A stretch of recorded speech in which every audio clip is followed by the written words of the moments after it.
Good morning. Good morning. Hopefully, I am live and I am in the right places. Oh, you know what? You guys tell me how my sound is, okay? Because I don't have my mic plugged in. Give me 1 second. Let me plug in my mic. Let's get that done.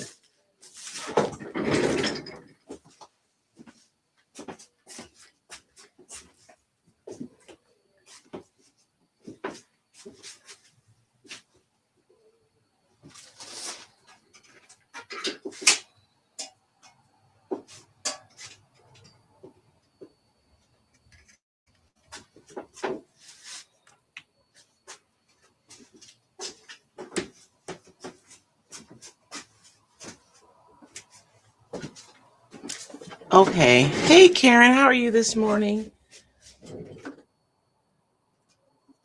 I am alive. I'm gonna tell you guys what this time change. This is not gonna work. 9 a.m. for me is too early. So I will be changing this to 10 now that the time change is here to 10 a.m. Pacific time because that 1 hour just makes a huge difference. I am still asleep. So we're going to see what happens today. Um,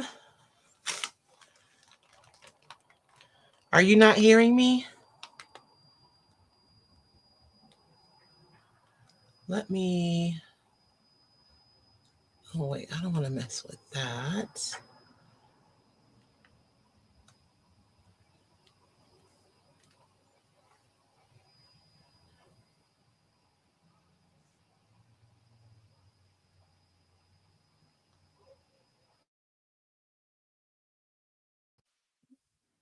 Oh, it was yours. Okay. Carol, girl. Oh, good morning, Elizabeth. How are you guys doing this morning? Thank you guys. Good morning, Nancy. Thank you guys so much for joining me this morning. Can you guys hear me okay? I changed the mic, so I want to make sure that my sound is okay. Okay. So this morning for our mixed media mashup, I was going to like work on projects and then I realized I literally only have one project. So I'm going to leave her up there and we're going to go ahead and play the game this morning. I have pulled out way too much stuff. I probably made things more complicated for myself, but we'll see what happens. Um, I always pull out things in hopes that I will have what I need, you know, when I pull something from when I pull a popsicle stick from the thing. If you are new here, my name is Royce Hunt Bell. I am the founder, owner, and operator of Roycycled Treasures. And we meet here on Monday mornings for Mixed Media Mondays. And it will be at 10 a.m. Pacific time. Now that the time change has occurred, because Royce does not function well. I'm speaking about myself in third person, yes. Early in the morning. I am so tired. So, um, yes. So 10 a.m. Pacific time every Monday, Mixed Media Monday, we play a game. It's called Mixed Media Mashup. And I have a can full of popsicle sticks, and each one has both like I don't know, a product or a process and then a challenge. So the top might say texture and then the challenge is visual under paper. So each one is different. And I pull out, 4 right now. I should pull out 5. Should I do 5? Ugh. 4 or 5. And then I have to incorporate all those things into my project. So I honestly don't know what I'm going to do when I come on Monday mornings. And so I pulled out some things, some stencils, don't know if I'm going to use them, some stamps, don't know if I'm going to use them. I pulled out all kinds of stuff, but let me clean up because I was kind of pulling stuff out a little willy nilly this morning. So let me put you guys down so you can see what I'm doing. Oh, thank you. Thank you. You guys can hear me clearly. Good morning, Madonna. How are you? Oh, good morning, Kay. I am feeling so much better. Thank you. Oh my God, guys. I It is right. I'm going to say that. What's that one? That one. And I actually think that's my desk camera. That is so funny. The camera in the house on my desk is showing. That is crazy town. Oh, come on. My overhead isn't showing. Oh, there it is. I almost panicked. I was ready to panic, you guys. Okay. Look at, I've pulled out everything in the kitchen sink this morning, but let me put my little stack away and we can pull out our six and see what we're actually going to use. I do want to talk about what papers I pulled out. Let's see. These are just a stack of stencils that I pulled out. I got started and you know how it is. Ooh, this one and this one and that one. I pulled out some stamps here, a couple ILD stamps.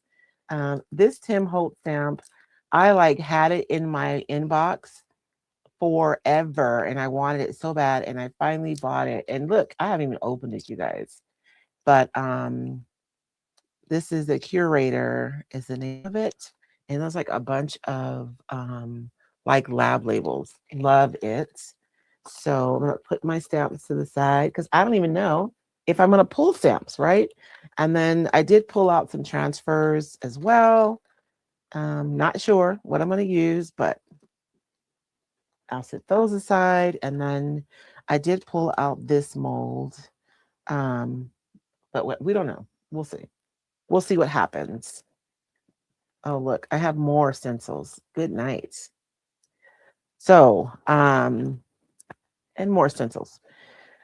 I was going to do just something in my art journal this morning because I hadn't really put a lot of thought into a specific surface. But when I was looking through my stuff, all my stuff, I have way too much. I feel like I'm so far away. Let me put this down just a little bit, although it's kind of good for the vertical. Let's get a little bit closer. Get a little closer. Okay. I have these two. Como se dice? See, my brain, y'all. Wood tags. Here. Good morning, Flea. Oh, I'm sorry, Flea. Give her hugs. I mean, I know you're gonna give her hugs, but you can give her one for me. She doesn't have to know it's for me. Um, so this is what I pulled out for our surface today. Are these two wood tags? I know one of you guys are gonna ask me where did I get these, and I got these on Daric. There used to be a site, Daric, and it was a wonderful site. Michael's bought them out and then they closed it. So I don't know where you would find these now, but you can probably find a version, right? On Amazon. I was gonna measure them for you. What do you guys think? They're probably like 6 inches tall, maybe 6 by 4, 1, 2, 3, 4, 6 by 4, maybe 7 by 5. They're kind of big though, and they're kind of thick. I'm sad because I'm down to like my last 10 of these. And I pulled out a bunch of molds just because when I make tags, I kind of like to have como se dice, Lord have mercy for Jesus. Y'all pray for me. I like to have little things to dangle on here. And I can't think of the name of those right now because my brain is just not operating at full capacity. I haven't even had coffee yet this morning. So we have this. I did pull out a couple of papers. This is the Roycycled in paper, decoupage paper. And so I've already used a couple pieces, but this is what I have left over.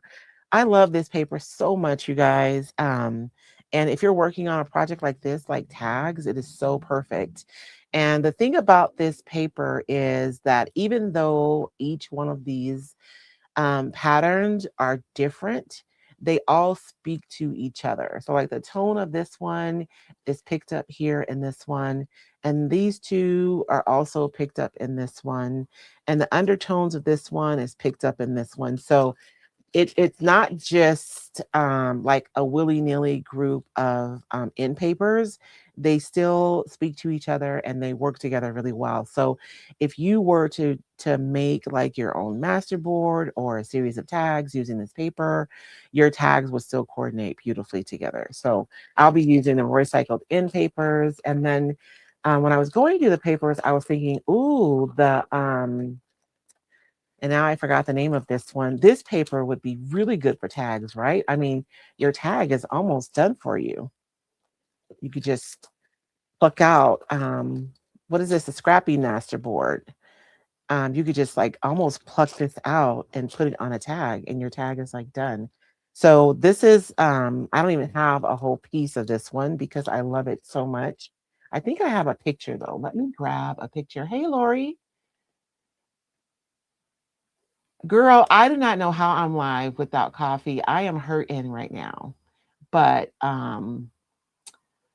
the kids are on spring break, but luckily my son came and got the grandbaby this morning. But you guys know how it is. My schedule is a little off though. So I just didn't get time to make coffee. So this is the Scrappy Masterboard.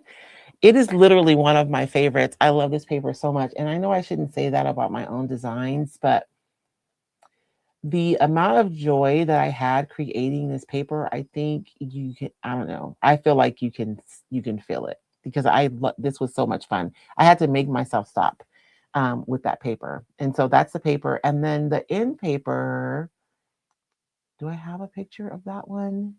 No, that's warm topography. Oh, here it is. This is a full sheet of the end paper, decoupage paper. So you guys can see when you look at it as a whole, that even though you have different patterns, that the patterns still speak to each other, right? And everything tonally is the same. So it'll coordinate beautifully together when you're using it on projects. So when I create these, last night somebody asked about how do you know what colors to put together? Um, I'm gonna do a shameless plug for the recycled master boards. It's not just a lot of random stuff like thrown on a master board. It's already color coordinated for you. And you can pick colors out of that paper to use on the rest of your project, you know, and you know they're gonna go together. This one is, oh, I pulled out the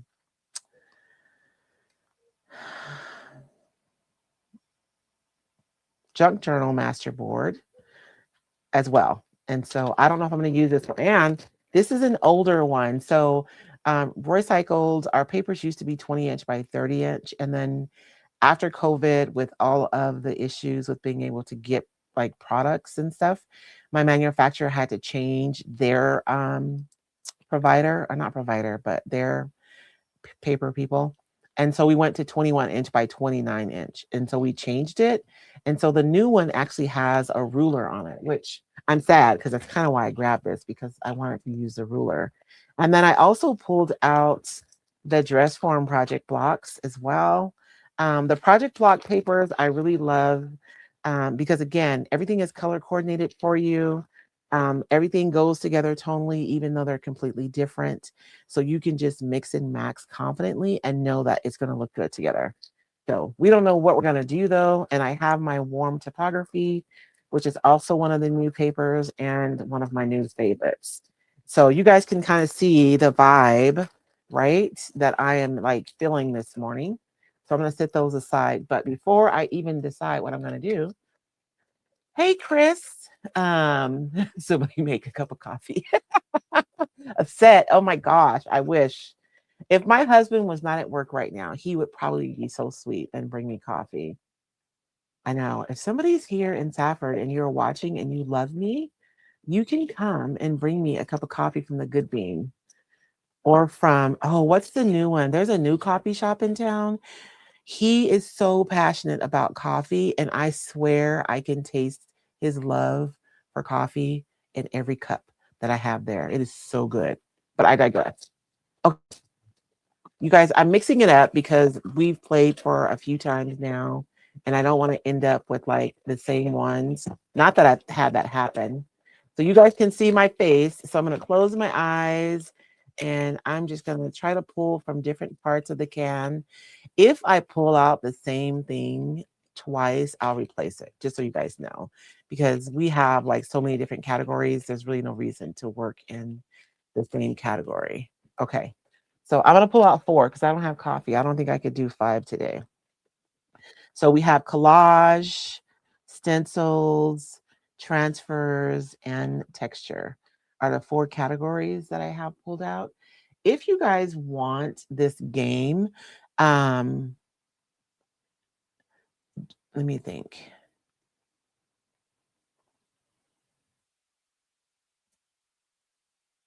I really need to set up an automation for this game. Um, let me know. Let me know, and I'll get you the game. If you're a Roycycled Insider, you guys already have this. I think I've emailed twice at this point. But you may not have known that it was going to be in the email. Maybe you didn't open it. But let me know if you want the game, and we'll get you the game. And it comes in it's somewhere in between all of my stuff. It comes on a sheet, and you have to cut them out. And so there are like 4 or 5 in each category. And so you put the category at the top, and then the challenge goes at the bottom. And I just used a Woohoo glue stick to glue the papers onto my sticks. So transparent paper. That's my challenge. So for collage, my challenge is to use transparent paper. I do have some collage paper over here that we made during my besties membership call. So that's good. I have that. Stencils. It says pair a stencil with decoupage paper. That's going to be a little bit harder with the because these are small, but I do have a smaller scaled cloche, so maybe we can do something with that. Transfers, use contradicting transfer images. And so what this means, you guys, is to use transfers that don't immediately look like they go together, right? So maybe I'll use a floral with typography, which they do technically go together, but they're not the same. You know what I mean? So that's probably what I'm going to do is floral and a typography, but we'll see. And then I have to do physical texture under my paper. Oh, wow. Okay. So we have to do physical texture under the paper. So that should be good. I not even do like, it'd been nice if it had been like a raised stencil and then physical texture under the paper, because I could have just did both into one. But I think that's what I'll do is I'll do a raised stencil. I have, oh yeah, that'll be perfect. Okay. So we'll do a raised stencil underneath on both of these, and I'll figure out what that's going to look like in a few minutes. And that'll take care of my physical texture. And so under texture, there is visual texture, which just means that it's something that looks like texture, but you can't feel it. And then physical texture, it means that it's actually texture that you could feel. So you'll need to use a product to create that. And so physical texture, I could stipple this with some salt wash. That would be physical texture. A raised stencil, which is what we're going to do, is physical texture. So that's what that means, just in case you're playing and you're wondering. The transfers, I think this is going to be kind of easy. I'll use some typography with a floral. Those will be my 2, like, I should use a different word, contradicting transfers. Stencils, I wonder if, I have a Roycycled stencil that has a small cloche on it.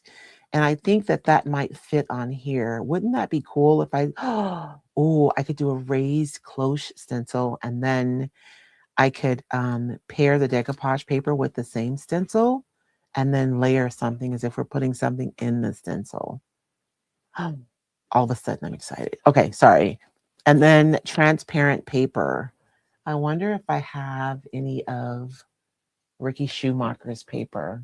I do. Okay. I think I know what I'm going to do. And nothing that I pulled out today is going to make it on this project. Just saying. So I'll pull stuff out, and I think that I know what I'm going to do, but I legitimately don't know. So we're going to have to see.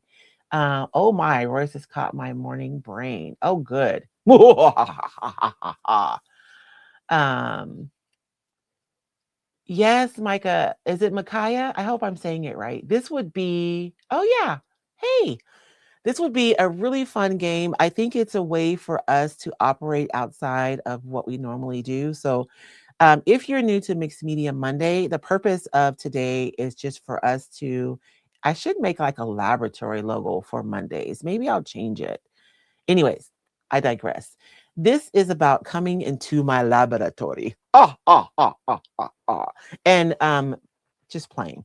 And then we just see what happens because I feel like when we allow space in our like practice to literally just play and experiment and not be married to the outcome, that is a space where we really grow creatively. And so this is a challenge for you guys to hang out with me on Monday mornings and either co-create with me. You guys can download the game and you can play. Someone last week, she played along with me, so she used my six and she created with it. That's fine too. But it is literally just like a lab. So we're here, we're going to experiment, we're going to see what happens. Sometimes stuff might blow up. I'm just telling y'all, it might always be good, but we will definitely learn something every time. Um, oh, a gilded transfer using bungalow. Did you show me that one, Flea? And I would love, if you guys are doing co-working sessions with me, I would love to see your projects. Love to see your projects. So I have the paper that I want to use. I'm going to duck out for 1 second because I need to find the stencil because I believe I know exactly which one I want to use, but I got to find it because of course it's not one, not of course, I shouldn't say that. I am blessed. I live a charmed life. I don't know why I always say of course, like bad stuff happens to me because it doesn't. I mean, I'm not saying bad stuff never happens to me, but like I am so blessed. So it's not like of course it's not here as if things don't work out for me because they do. But it's just that I pulled out all these stencils and that wasn't one of them. So, but I know it's here because I pulled it out last time we were here and I didn't end up using it. Okay. So this is the apothecary stencil. I love this stencil. I know I'm so weird, you guys. Maybe it's this way. And you guys can see it's like you have a beer, there's a jar. I'm gonna be using, oh, maybe I'll use like different ones because I have two. I have like a little bottle here. There's like a label. This is a beaker, right? This is what they call these. Anyways, it's like different apothecary stuff. And so I am thinking that um, I can do an offset raised cloche on here. And then I'm going to show you guys how, oh, this is going to be so much fun. Okay, I'm going to show you guys how we can take advantage of the transparency of this paper to make it look like glass on this cloche. So we'll do that. And I'm going to do a cloche on one. And then I think I'll do a beaker on the other one. Let me see. And I only have so much room on my tag, and I never put stuff center. You guys already know that. When Roycycled was new, and I used to do these decoupage papers. I stopped doing faces. I'm gonna start again. My issue with the faces were that I could never find anything that looked like me. And if I wasn't gonna have me, then I just decided not to have anybody. Not me specifically, but you guys know what I mean. And so I had stopped doing faces. But now that I'm painting, I can paint people who look like me, which means I can start reintroducing my faces. But I would do these like 3/4 faces on these huge pieces of paper, which I thought were fabulous, but I drove people crazy. They didn't like it. Now, I mean, some people did, but not everybody. But I'm going to offset the speaker on one. And then on the other one, we will do an offset of this cloche. And then we're going to use this paper and we're going to take advantage of the transparency of this.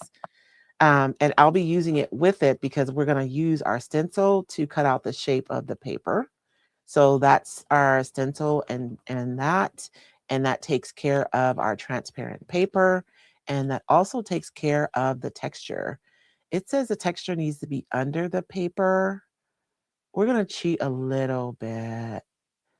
Okay, fine. I'll make the glass go. Oh, that's good. I'll make the glass go over the cloche. It'll be fine. It'll be fine. And then for transfers, you guys, we're actually going to put some transfers underneath our decoupage paper for this project. So we're going to make this paper transparent enough for you to actually be able to see the transfer under the paper. I'm super excited now. Maybe I should create when I'm decaffeinated more often because I thought I was going to struggle with that a lot longer. And I almost wonder, like, if I do a glass on one and then do something else on another one. Like, because wouldn't this look cool if these were inside of this cloche? Let me think for a moment. Let my mind percolate for just a second.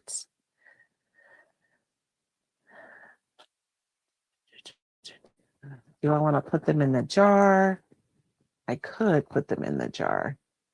Do I want to grab a third tag? You have no idea what's going on in my mind right now. It is absolute mayhem. Oh, this would be so pretty.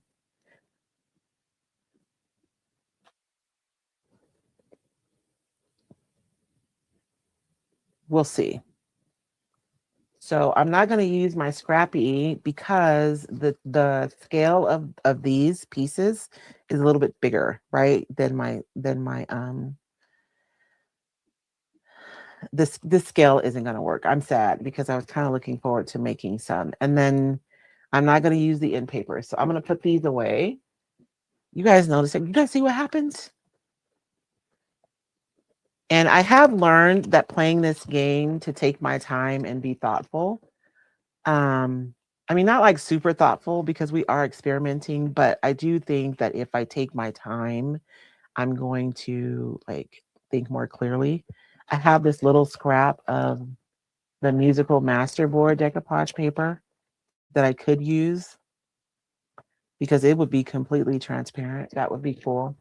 But I think I know what I'm going to do. What do I need? I'm going to find, I have, um,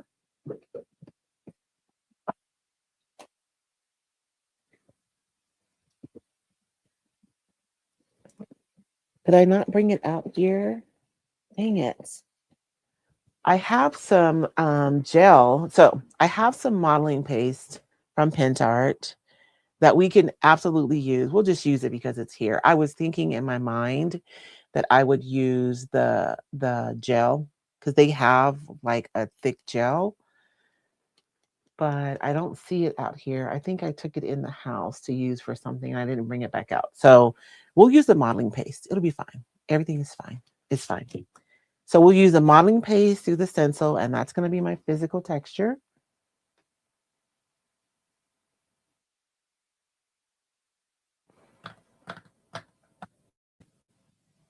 I'm trying to think of what I'm going to do on the base. So this is what I'm contemplating. I know that we're going to put the, my hands are so freaking dry. I know that we're going to put the raised stencil on here, and and I know what we're going to do inside of the raised stencil, but I don't know what we're going to do around it. So that's where I'm contemplating right now.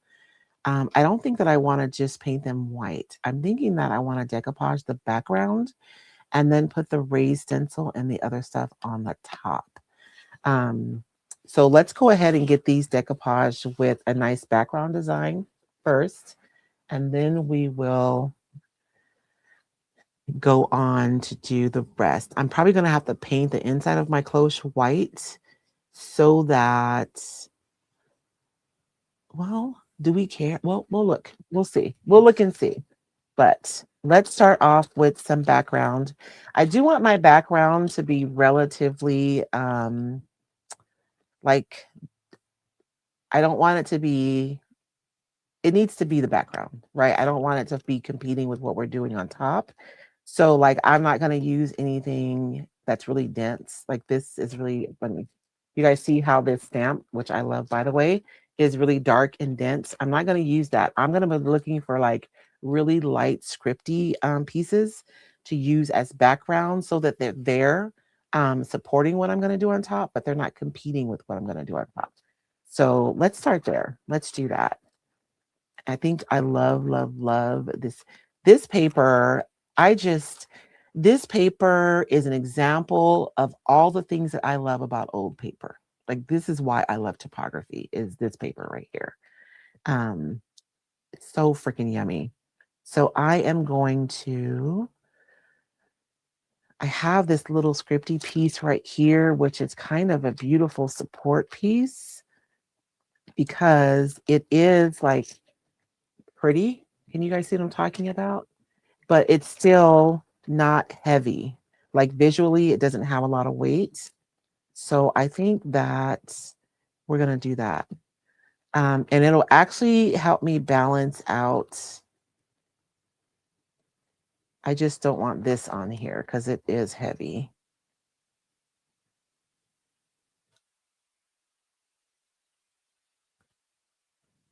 I'm going to end up with this, but it's okay. I may have to do some magic. So what I'm doing is the top of this piece is like this wide, and then it gets thinner, thinner, thinner, thinner on the way down, which means this is going to be the perfect counterpart to my putting something here on the other side. Because what I put, whenever I put here, is going to be large on the bottom and it's going to get smaller on the top. So this is going to help me visually to balance everything out. And it's also going to offer like a beautiful support for everything that we're going to be doing on top. You guys get to be in my mind today because um, it's just where I am. I'm still in, what is it when you first wake up in the morning? Delta, theta, delta? Your mind, your state of your mind. Anyways, I think I'm still there. So you guys get to hear like a stream of consciousness as I think through this. I apologize ahead of time. There's mayhem in here. So that's one. So we know that that's going to be one of ours. And the other one, I think I want to just use, I have this piece here from a ledger. And I thought about the music notes too, because they're handwritten and they don't have a ton of kind of visual weight. But I think that the scale of it is kind of throwing me off a little bit. Let me see something. I'm wondering if I can bring in kind of the edge of it here, which I have some smaller scripts. Maybe it'll be okay. Or I can just go with this one, which I think all that crown is going to get on there, which I definitely don't want the weight of that. I really just want the script. So I guess that answers my question.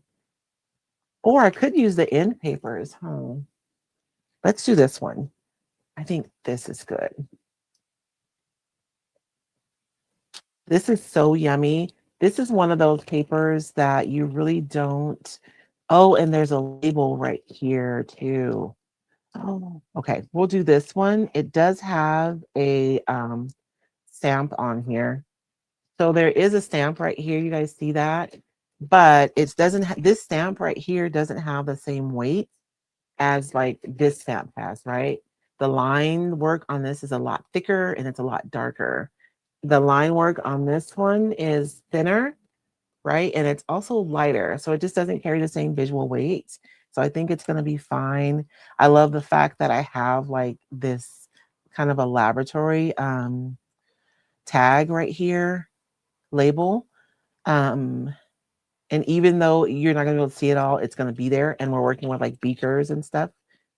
I might even cut that one and put on. We'll see what happens. But I'm thinking that this is going to be perfect. And you guys see that little piece of warm right there?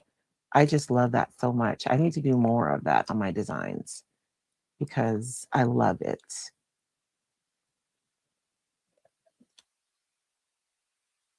So I want that warmth. And I don't even know if it's going to show up, but I'm going to put it because I want it. And then I'm going to get the edge of this bird cage. Or maybe, Lord have mercy for Jesus. Y'all pray for me.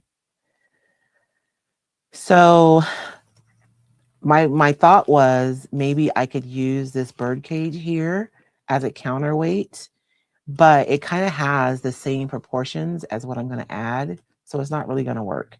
So I'm just going to go ahead and do this side. And I'm just running my fingers along the edge of my tag so that I can mark my paper so I know exactly where to trim. And not that I'm trimming directly on that mark. I'm actually trimming a little bit over just in case, leave myself just a little margin of error. And I always feel rushed when I come on Mixed Media Mondays. And I told myself when I came today that I was going to relax and slow down. So this is supposed to be a relaxing exercise, not a marathon, right? Let's start with some white paint. I like to paint light under my decoupage paper. so that the whatever's on the paper is really the star of the project. And I'm using Pent Art's Creamy Acrylic. This is matte. And I'm just going to put a base of white on here. Howdy, is it Sharita? Correct me if I'm saying your name wrong, because I got priors. I know, right? I'm percolating without coffee. That's dangerous. Dangerous. Jeanette says, I have been doing paper flowers and wreaths more recently, so this is nice to get a good decoupage stimulation. Just reset my craft room and looking forward to playing with glue and paper again. Ooh, paper flowers are so much fun though. I always wanted to learn how to make them. But I didn't. That's interesting. That's one of those things that I watch people do and I say that I'm going to learn how to do it. But I haven't. So I just missed it in my board, you guys. So the paper, you guys see how just a little bit of mist helps your paint spread more. I remember when I painted, I used to paint furniture is where I started with this whole creative journey of mine. And when I discovered the misting spray bottle, it was like, oh, that's what it felt like. um, and I remember like there weren't a lot of people using it at that time. That was the beginning. It was years ago now. Um, but when you're blending paint colors, it makes a humongous difference when you have a misting spray bottle. Sharita, okay. Because have you guys? There is a skit. I think is it SNL or Mad TV? Um, is it Jordan Peele is his name? Anyways, he plays like this old substitute teacher, and he's used to working in black neighborhoods. And so he goes to this school, and the little boy's name is Blake, and he's like Blake, Blake, A Ron. Anyways, sorry. I think it's hilarious, but he kind of took an old because there's another comedian who talks about when they moved into like an urban um city, and his name was Darren, and he said when he moved to that school he changed his name to Duran, and then Jordan Peele just kind of took that joke and expanded it way bigger, and it's hilarious, right, Micaiah? Like the first time I heard it I was laughing like for real, for real. And so now when I see my friend Aaron, I'm like, hey, Ron. I quote TV way too much. Like I don't even watch enough TV to quote TV as much as I do. Because my friend Sean Wenham, I don't know if he likes it. Sean, if you're watching, I don't know. But I call him Sean, like from Psych, how he would say Sean's name. Sean.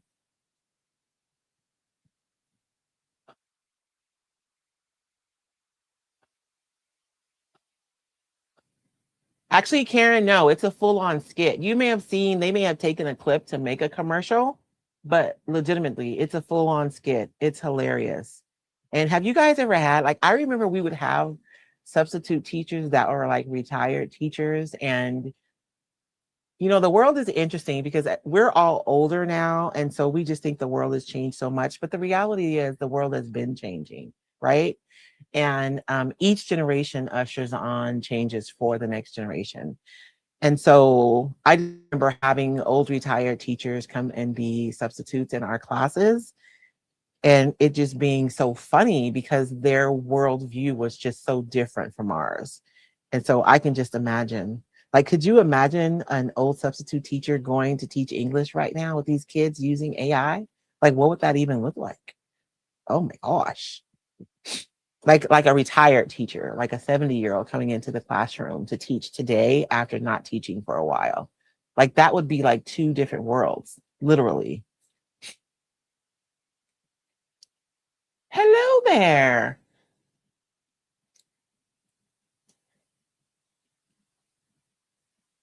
Hey, Sister So, how are you doing this morning? Y'all, I love this thing so much.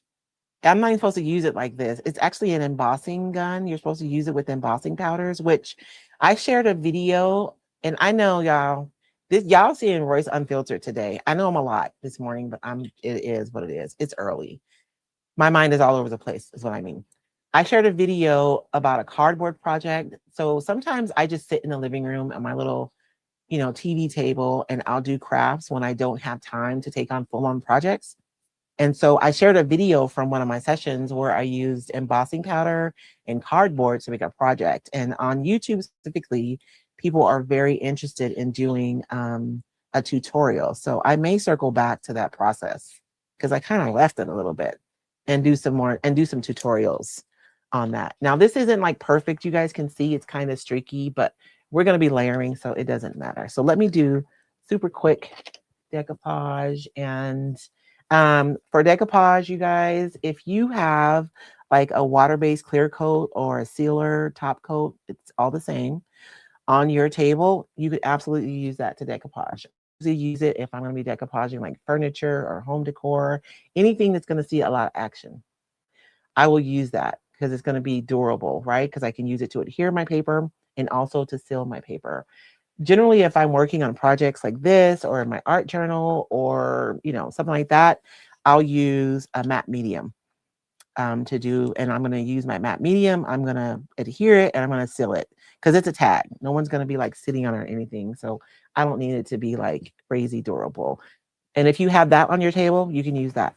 If you have like decoupage glue, I have these two from Pin Art, matte and ultra matte. I don't know. These are like creamier. So usually I love using these when I'm doing like heavier projects. So you guys remember the one can that I did, the dark one with the labels? The clear coat or top coat was a little thin for that.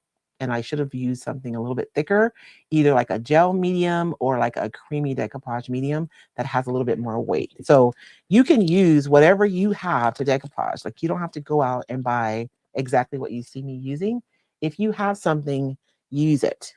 If your husband's listening, he's probably thankful that I'm telling you to use what you have. Sorry, I cracked myself up. But I am going to decoupage this super quickly. I'm going to mist this paper. You guys, this is just water in this misting bottle. There's nothing special in here. And I am going to set this aside and let it chill. And what's happening while we're chilling is the fibers in this paper is actually expanding. One of the reasons that you get wrinkles when you decoupage is because you're trying to adhere your paper to the surface, and your paper is literally moving because it's responding to the moisture in your adhesive or your decoupage medium. And so you're gluing it down and it's moving. And so that's why you end up with wrinkles. So by misting your paper first and having everything expand ahead of time, it prevents that, because now my paper is not going to respond to the moisture of this product. And you guys will see I put a generous amount of my adhesive on there because my paper is full already, essentially, right? It's full of water. It's not going to suck up the decoupage medium like it does when it's dry. And so to ensure like really good adhesion, I am going to add just a little bit extra to make sure it sticks really nicely. And I'm sad because I wasted all that paper. I'll use it on something, but I should have made that cut a little bit smaller. And I'm just going to go ahead and seal this really quickly. And now that I know what I'm doing, I can move fairly quickly. You guys, I love this paper so much. Look at that. It's pretty pretty. I'll just set it on top of this for right now. Let's get the other one done. Let me move my paper before I get something on it. Oh, I did pull out a palette and then I just put that on my mat. It's fine.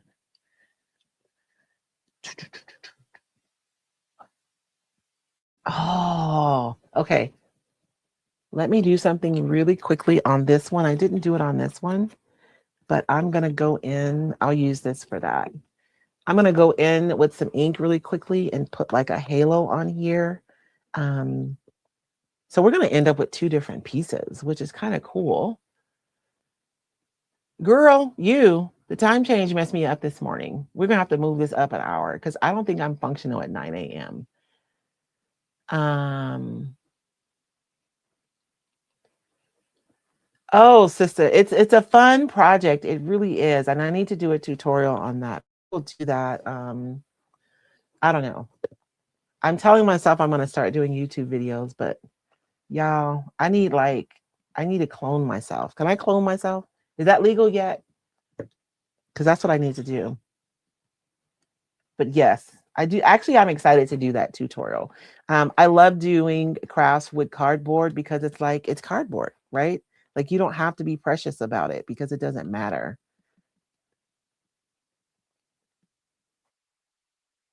And so I'm gonna go around my edges. And usually you guys will see me use more of like black than the and what I just put on here. Let's see, this is ILD ink. This is turmeric, and this one is stone gray. That's why it's not dark enough.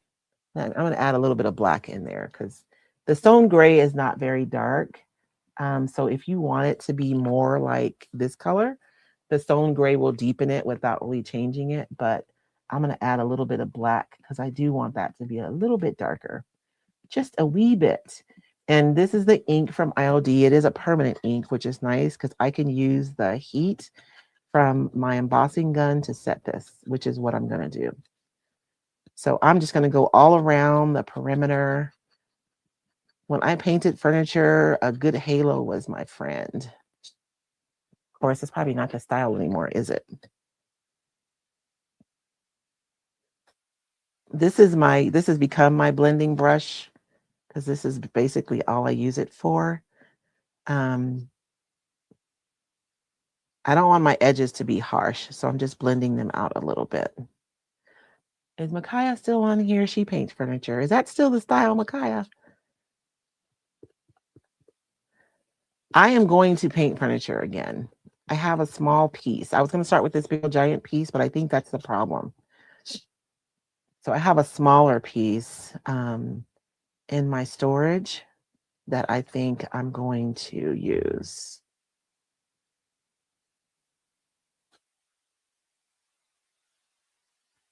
I thought that would blend more than it did.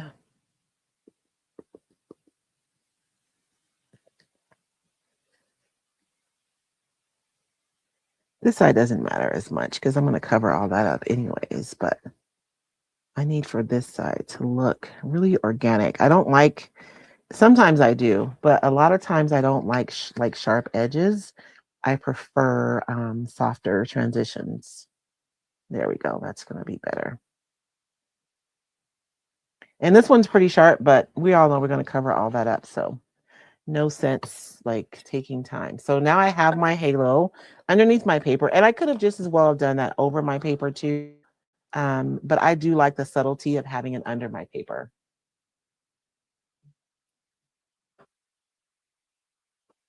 You should follow up your I need to do with the after the retreat. Huh?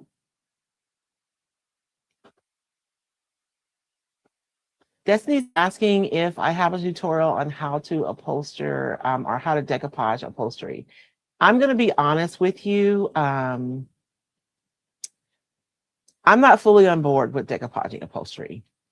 Like, and I know that there are a lot of people who do it, and I'm not speaking badly about what they're doing at all. At all. I just want to manage expectations, I guess. I know with the rice paper, you have a little bit more flexibility because the fibers of the rice paper do act differently than the fiber in the tissue paper. But to me, if I decoupage a piece of upholstery, I'm basically making an art piece. And my expectation is not that it's going to be functional. And so I haven't really done a tutorial about that because of that. Like I just have not issue, but I have questions. I'll say that. I have questions about the functionality of a piece of furniture that's been decoupaged. Now, if I had a chair, like a an armchair, and I wanted to decoupage the back, like, you know, not the back where you sit, but like the back of the chair, yes. Like absolutely, right? Because no one's going to be sitting on that. But like a chair seat or the back of a chair, I just wonder like how durable that's going to be over time, because decoupaging something, while it does change the nature of the paper, it's still paper. And that makes my, it might be my ignorance. I'm not saying that I know for sure, but I have been like hesitant because of that reason. Oh, I'm sorry, Makai. Well, you make beautiful stuff though. So I know. And I mean, not that we should care what's in style, I guess, but I do know that trends, we all know. It's life, right? Things come and go in trends. And back in the day, look, I sound like an old woman. Back in the day when I was painting furniture, it was the trend to like blend out the drawers so that they were darker around the edges and lighter in the middle. I love doing it because I felt like it gave dimension. Because you guys know lighter colors expand and darker colors kind of withdraw. And so visually, and that's why I like halos, I think, because you can add like visual dimensions by doing that. It's trickery. But I also know that sometimes when you learn how to do something a certain way and then you like come back, um, your methods look dated because they are, you know, it just is. Although dated is back right now, some dated. All this avocado green I'm seeing right now is cracking me up because I remember my grandmother's avocado green refrigerator. Okay, so let's get this one decoupaged and then we can get to, I mean, all of it's fun, but I'm excited about the rest of the project.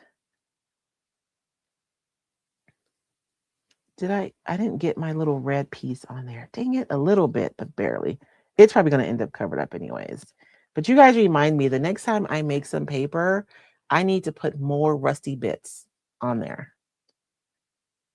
I'm actually designing right now. You guys, I use okay.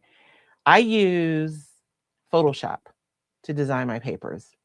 And I have been designing so much lately because I'm working on another huge project plus my own designs. That last night I had a dream. My dreams are so ridiculous. And I was at an event and they were serving a soup and I was looking at the soup and I was like, "Oh, this is a really beautiful pattern on the soup." And I was trying to use a clipping mask, which is like it's a function on Photoshop, on the soup, and I was upset because the pattern, the scale of the pattern was too big for the mask I was trying to create. Like I'm literally, I am not even kidding. Just it is absolute mayhem in here. You say that you should do a variety of things like make tutorials. I was saying you should add the caveat that you'll be doing so after the retreat. Oh, I know, Flea. So the Roycycled retreat, you guys, is coming up April 24th through the 27th. And we still have seats available. So if you're interested in coming, by all means, please come and join us. Um, it starts Thursday night, but Thursday night is like casual, right? We have a meet and greet in the bar at the event hotel, and we're gonna have food, but not like it'll finger foods, but I mean, for me, what we're serving it would be enough for dinner, but maybe somebody else will want to go and get like food. So there'll be food there. You get 2 drink tickets, and the bartenders are actually going to make us a custom drink, the Roycycled Besties drink. I have no idea what it's going to be. That'll be Thursday night, and then Friday, all day Saturday, we're creating at the convention, at the not convention. It's not a convention, um, at the retreat space where we'll be hanging out. We'll be creating. Your breakfast will be provided for you. Your lunch will be provided for you during that time. You'll just have to find your own dinner on those days. And then on Sunday, we have like half a day. We are released at like 1 o'clock. So that because we're in a rural community and the closest airport is ours. So I wanted to be like thoughtful about people and needing to travel. So we're half a day on Sunday, but we will serve brunch on Sunday. So that's the event. All of your supplies will be provided. You guys will get aprons, supplies that you'll get to take home. Not all of them, but some of them. It's really, really good. The value is a lot. And I am, as the days go by, like I'm getting more and more excited about it.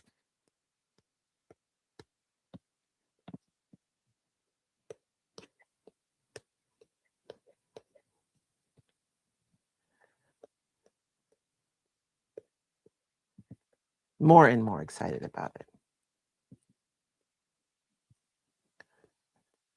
So if you guys are interested, let me know. And I can actually, if you're on Facebook, you can put retreat in the comments and you'll get a message. If you're on YouTube, let me know. I can put a QR code up for you. I probably will put one up in a few minutes, but let me get these sanded real quick, like, so that we can get to the other part. I'm always, when I'm doing lives, I'm always trying to think like, what order should I do this so that things have time to dry? And like right now for the curriculum for the retreat, I know what I want to accomplish, but I also have to take into account like drying time for stuff. So you guys can, I've like redone it 50 times. Like if we do this, then we can do that. Why that's drying. And then, I try to think about a lot of different things. Like, so you guys aren't sitting for a long time. What are we going to do right after lunch? Because people are generally, you guys know how we are. We're a little sluggish after lunch. So I want to do something where we're moving around a little bit. I don't know. I try to think of all the things. And then, like, our town is so excited. We're having our spring festival that same weekend. So we're on historic downtown Safford Main Street for the event. And at the end of the main street is the spring festival. So if your husband or somebody is driving you, like, they'll have stuff to do.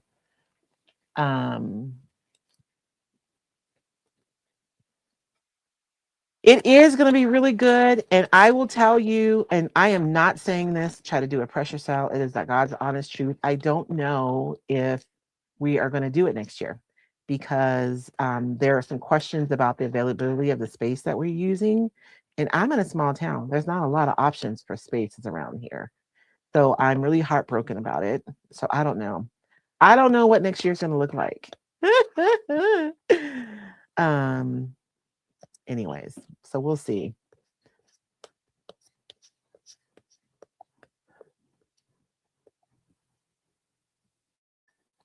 And I have this little corner that's not adhered, or it is adhered, but it's not flat. Oh, you know what? It probably pulled up a little bit because of the paper that was hanging off the side. Okay, so I'm just going to set these aside and let them dry. I wish I had I have one right there. I robbed David of his little emery boards so I can use them in my craft room.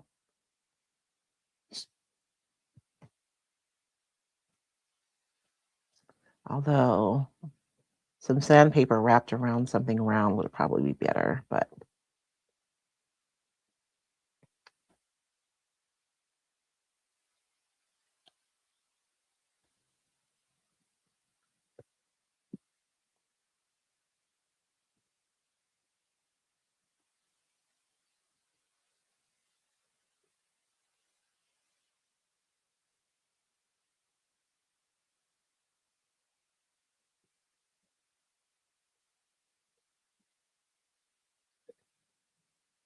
and these little tools you see me using a lot, these are actually tools that pottery artists use, but they are really awesome to have at your table because you have so many different like blades and pokers and like usually whatever I need exactly is there. Like this is like a little mini knife thingy. So I can just cut this edge off.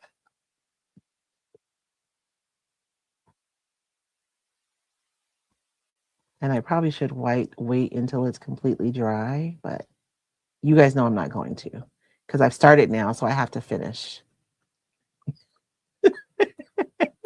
I'm so ridiculous. Okay, so we'll set this aside and let it dry.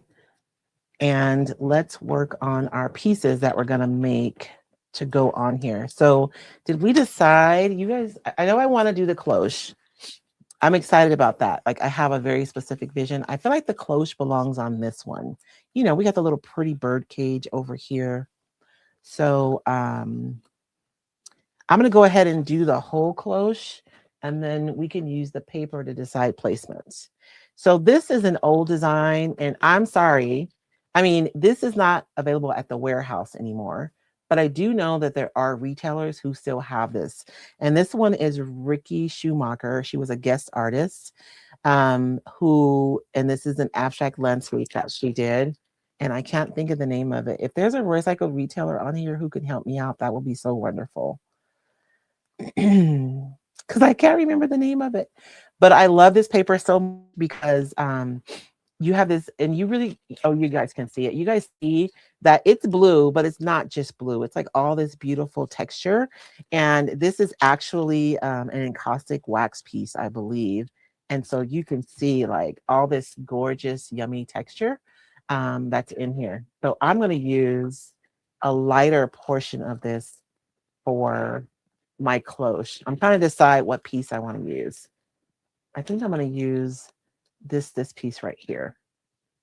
This would be cool, but I feel like it might be a little disruptive. So I'm looking for somewhere where there's some interest, but there's not like a ton going on.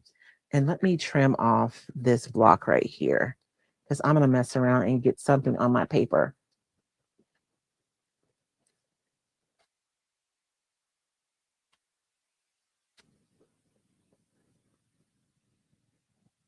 Okay. And I am going to stencil right on top of this paper. Let me find my beauty blender. I like using beauty blenders when I do this because they're going to leave like a feather light mark on the paper, just enough for me to be able to see where to cut. And I'm just using some of my ILD ink that I used for my halo earlier. And I am just going to go around. And this can be, when you do it, you feel like you're not doing anything because you can't see it. But then when you lift it up, you can see it. You can see the mark like clearly. But when you're in the act of actually putting it on there, it's weird. I'm just going to go around the edges primarily because like these spots in the middle are meant to represent like the reflection of the glass. And so I'm going to want to use white on those later. So I'm really just marking around the edges so that I know where to trim my paper.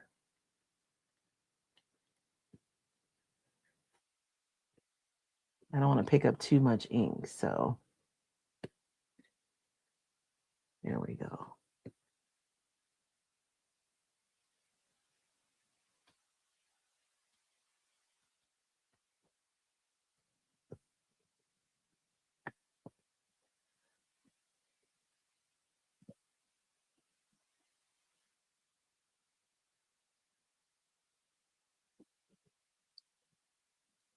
Okay.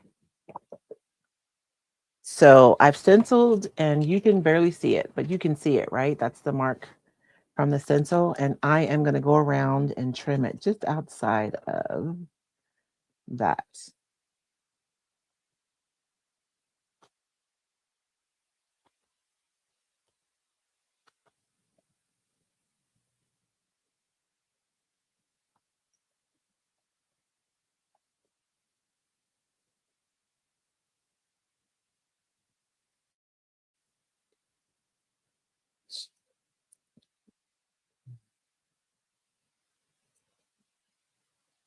And I'm going just outside of the lines for this one. Usually when I'm doing this, I'll cut just inside of the line so that my paper will go to the edge of the stencil. Know what I mean? But since my stick said that my texture needs to be under the paper, I'm actually cutting just outside the line because I gotta follow the rules, right? If I'm gonna challenge you guys to do the game, I have to be willing to do it myself. Okay,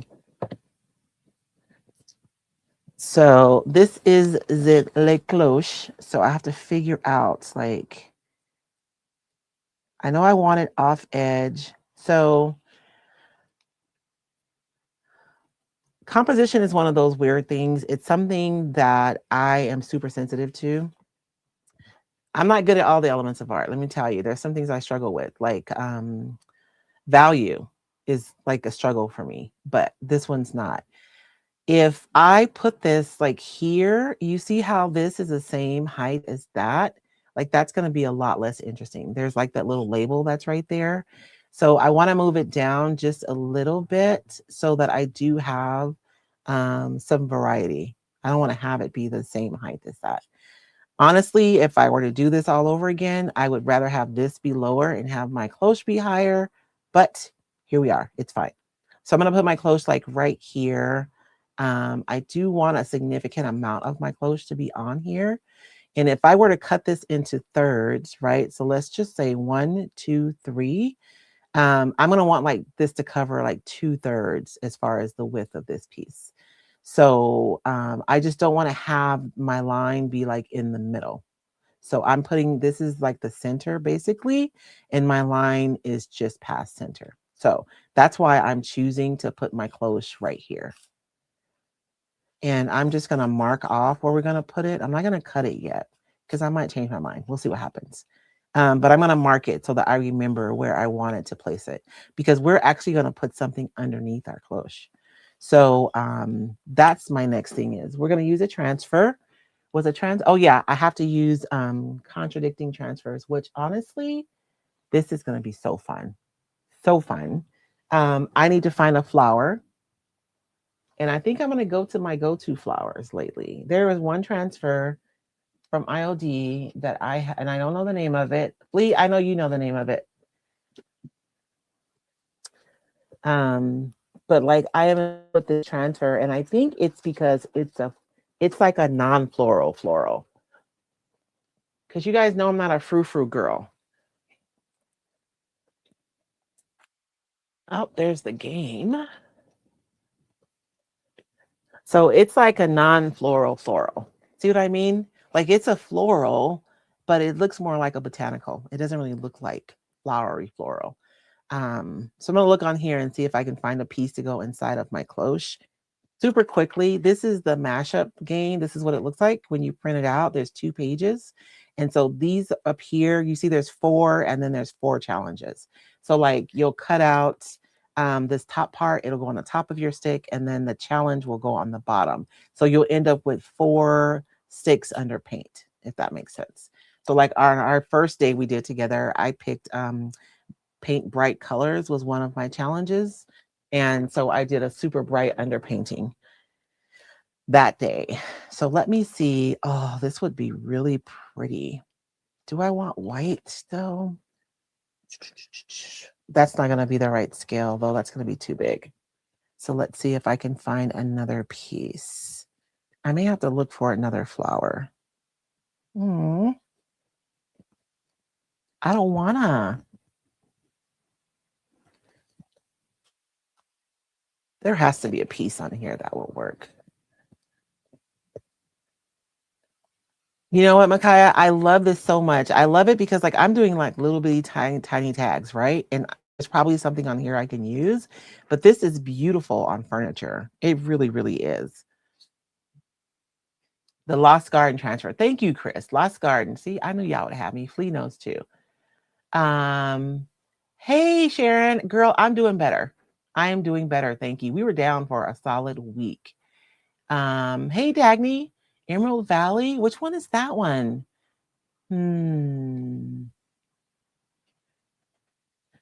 So let me see. Maybe this little sprig right here will fit in there. I think so. I think we can use that. I don't want to spend too much time because we're already, what time is it? Lord have mercy for Jesus. Y'all have been here for an hour already. No, I'm just kidding. Time goes by so fast. I remember the first time that I went live, and at that time, like you were supposed to go live like for at least 20 minutes. And it was like 20 minutes. And then it went up to 40 minutes. And I just remember being like, 40 minutes. And now I'm like 1 hour later. Crazy. Okay. I think that this spray, oh, how precious would that be? And it's going to go off edge a little bit, but you guys know I love that. So this is going to go inside of my clothes. I will put that sprig. Because I'm bringing this white, I'll see how it looks under the paper. I may have to bring in something to balance that out. But I think that this is good. So let's, and I'm all like putting my paper, but I still have to put my stencil. This is modeling paste. It's just a thick paste. I don't know. You can use, so I'm going to do a raised stencil. You can use a gel medium. You can use modeling paste. You can use, there's so many different things that you could use to make a raised stencil. So I'm using modeling paste today, but you don't have to use modeling paste. You probably already have something that's thick. You can take and mix some salt wash with your paint, right? To make a raised stencil. And if you have Dixie Belle, I think that they have a different powder that's essentially, it's similar to salt wash that you can use. And it literally just pressing it through your stencil to create the raised stencil. I do want, before I make my raised stencils, I want to make sure that I cut my papers out. Look, I'm trying to think orderly because once I dirty up the stencil, I'm not going to want to have it on my paper. So let me, what did I say I was going to use on this one? Did I decide that I was going to use something different? I wish I had like, let me see something really quickly. Because if I'm going to put something underneath it, I don't want to have whatever's on top of it be distracting. But it'd be nice if I could do like como se dice, an amber bottle, right? I mean, you know what I'm saying? So I wonder if I have a space on here that's blank enough for me to be able to create. There is a little like a watercolor wash on there, but I think that it'll be fine. And we said we were going to do the beaker on one, right? So like, what if my beaker wasn't just blue? I wish I had a whole sheet of this because I think there's another. And even the blank spots on this paper isn't blank. Like there's stuff, there's script here. Let me see. Let me see. That would be kind of cool, actually. Let's do that little piece. Because, like, I think this is going to work.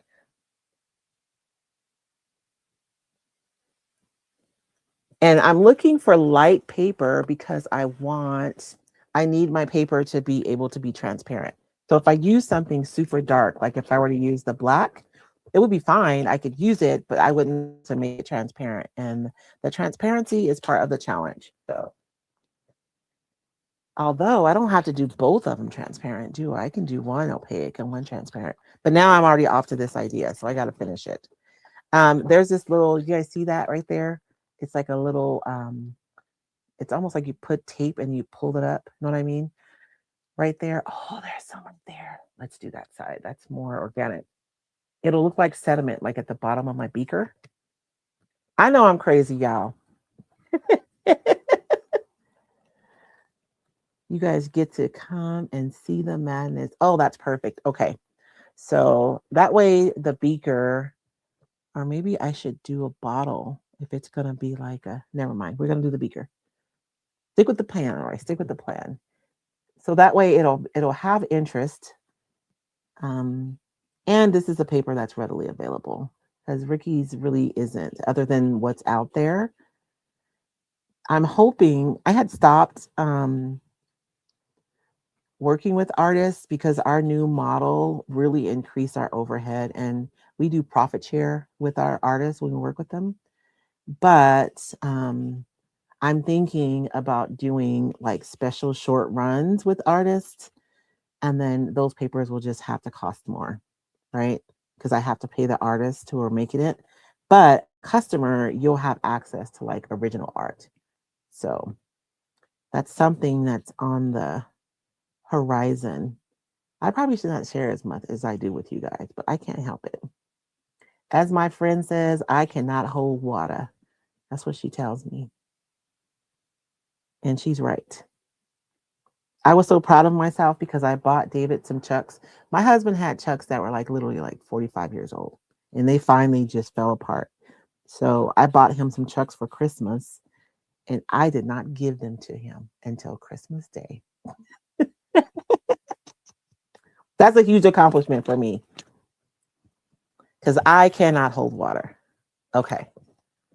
So, oh, this is going to be such a fabulous speaker. And look at something, ¿cómo se dice? Oh man, I could have had bubbles coming out. Sorry, my brain is thinking. So I'm going to trim this. I don't want to cut my little birdie though. But look at that. The words are going up. So it's almost like they're coming out of the top right there, right? So I kind of want to leave some of my background paper. Maybe not. We'll see. That'll be an idea. And so this is a moment where I'm looking at this, right?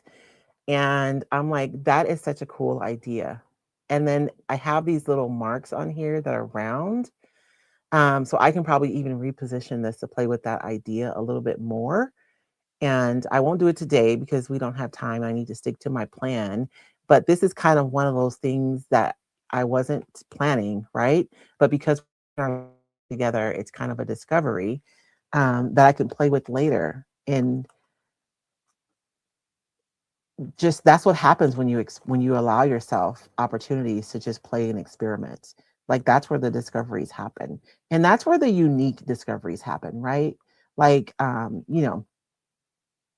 Solomon says there's nothing new under the sun. Like everything has been done. And that's absolutely true. Like there's nothing new under the sun.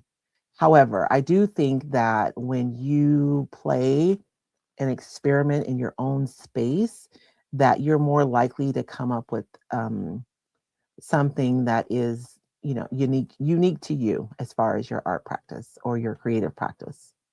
And it's not that we're under pressure to always be doing something new or, completely inventive, because I do think that's a farce. Best case scenario, we can hope to put together a series of actions that resemble something that's completely unique, right? Like if we're being honest. Um, but everything under the sun has been done.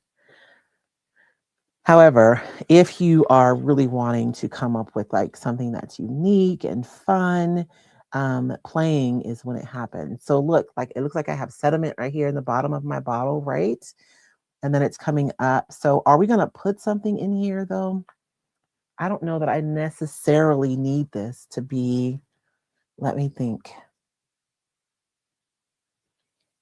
What can I put in there?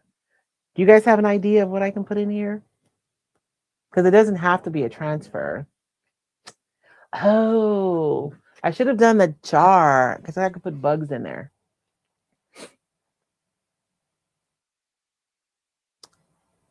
Okay, I'm going to save this beaker for another day.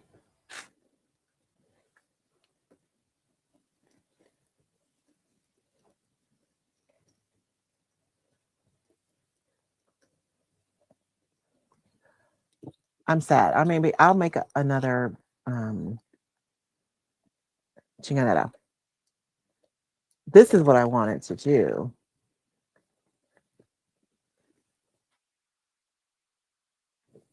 And I don't need this to be transparent. I am like following the rules. I do have one piece of transparent paper, but they don't both have to be transparent, right? It's like I have these little this is the Junk Journals project block paper, and I have these little pieces here. And why not put something that's already like put together in a jar would be fun, I think.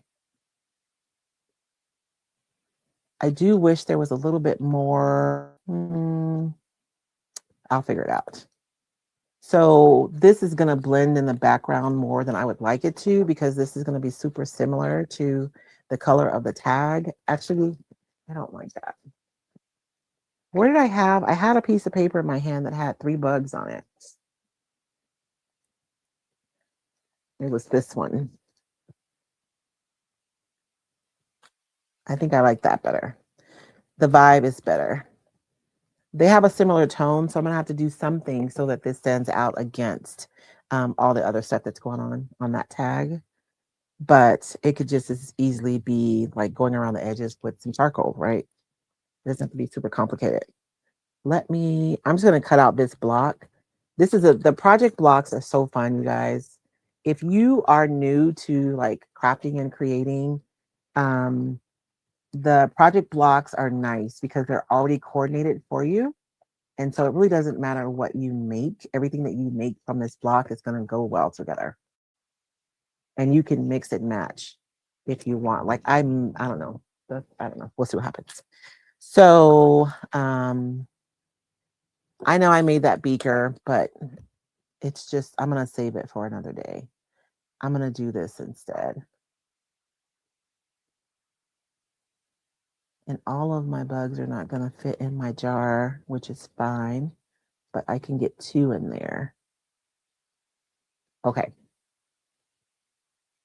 Even though I don't like putting even numbers, I like odd numbers better, but it'll be fine. It's fine. It's fine. Everything is fine. And even when it's not fine, it's fine. I really need to make a shirt.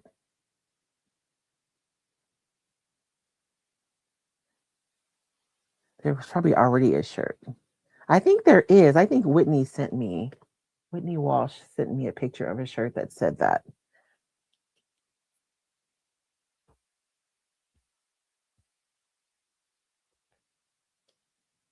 Hey, Megan, how are you? Are you guys getting ready? I got to get done before Lynn goes live. Okay. And you guys know that Megan and Lynn are coming to the retreat. I am so excited that they're coming.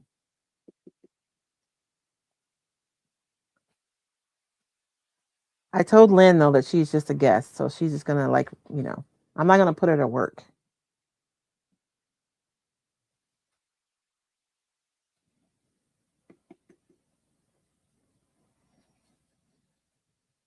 And I'm gonna go just around the edge of this, and this is just so I know where to cut. And then the details, I'll go and I'll add those later when we get done with the actual piece. I probably could have done one of these tags today instead of 2.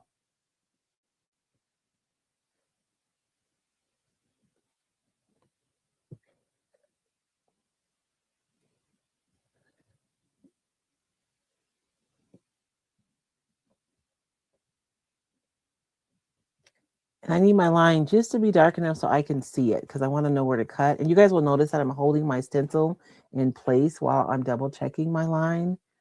This one is the one that's harder to see up here because it's in the midst of which I did by design, but I'm kind of regretting that decision now. Oh, I can see it. I kind of wanted the texture of the crown to be on the lid of my jar. So, and because we're going to be using the texture paste, I'm going to be cutting just outside of my stencil, right? Because my challenge is to use criminies. I cannot even see that jar lid. We'll make it up as we go. It'll be fine.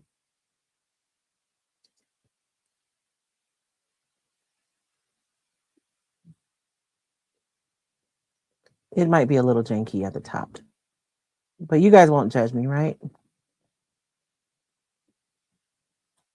So this one is not going to be transparent, and it's fine. We're just going to paint the back of this paper, and we're going to put it on top of our raised stencil.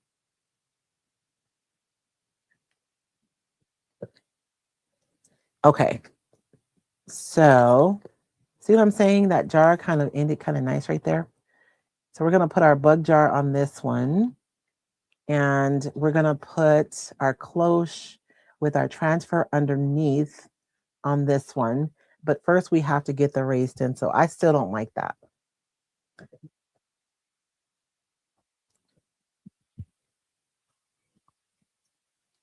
We'll use the beaker.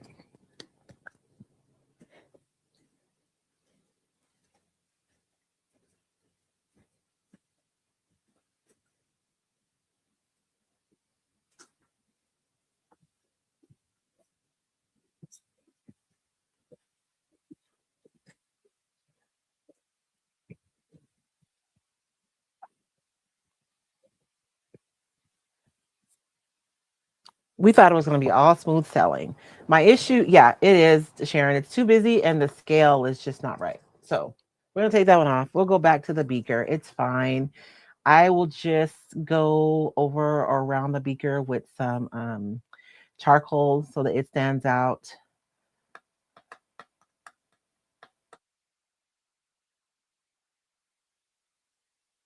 But I'm going to paint the back of this though, because this doesn't need to be transparent, or does it? I'm going to think about this one. I'm going to put that one aside because I know exactly what I want to do with this one. So let's do that. So I'm going to put my rain. Is Jane here? Hey, Jane.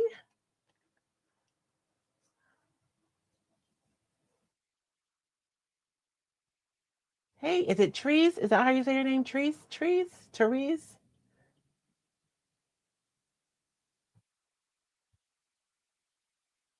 Judgment free zone. I know. This is a judgment free zone. It is. Don't judge me. I'm just kidding. You don't know my life. Me and my friends are just so ridiculous.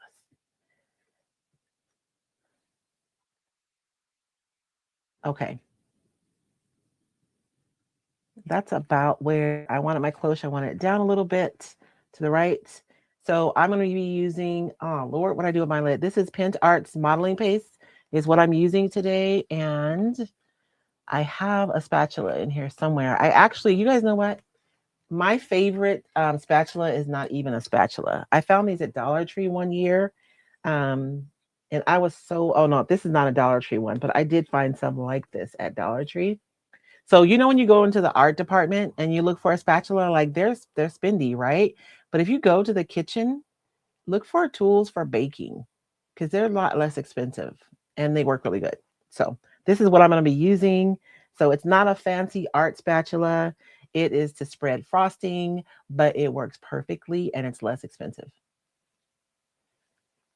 Oh, okay. So trace rhymes with trees rhymes with grease. Very good. Welcome, trees. So I'm just look at that. It even looks like frosting. Yeah, I'm kind of hungry. It's dangerous.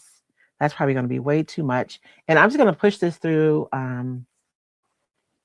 my stencil. I just want to make sure that I have it like positioned right.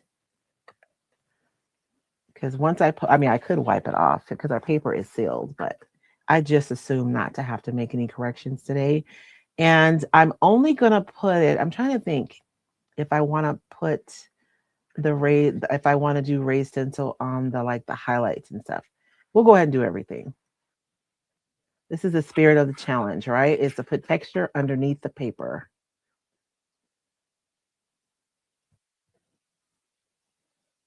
So for those of you just coming in, my four sticks that I pulled today were one was physical texture underneath the decoupage paper.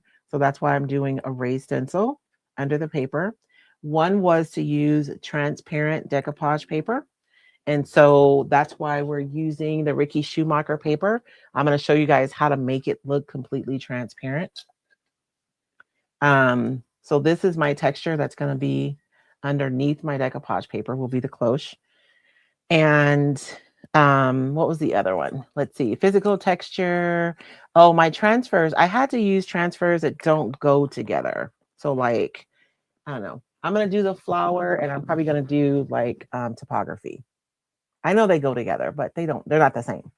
And that's my transparent paper. And then I had to pair the stencils with the decoupage paper, which is what I've done here. I used the apothecary stencil with the paper to make the shape.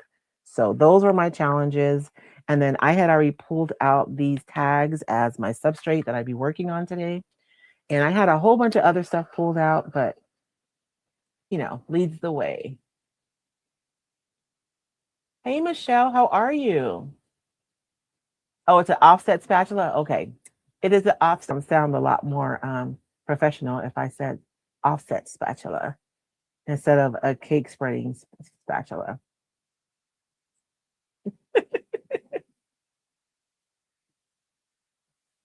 Yes, Micaiah. Jane is actually a guest at the retreat. You guys, Jane comes, you guys know, David says kismet. When things just happen exactly the way they're supposed to happen. I was planning the retreat last year for like a few years now. Sometimes the things that you need in your business have nothing to do with the business, it's on yourself first. A lot of barriers in our life are ones that we put there ourselves.